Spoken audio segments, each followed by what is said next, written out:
Vamos al encuentro de un año nuevo junto a Él. Jesús es luz en nuestro andar, la esperanza en nuestro ser. Y aunque el tiempo pase y haya dudas en el corazón, Él nos toma fuerte de la mano con su eterno y grande amor.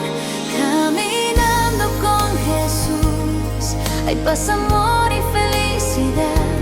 Caminando con Jesús, Él nos guía a la verdad.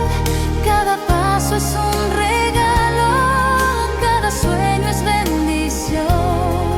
A su lado comenzar un nuevo año es mejor.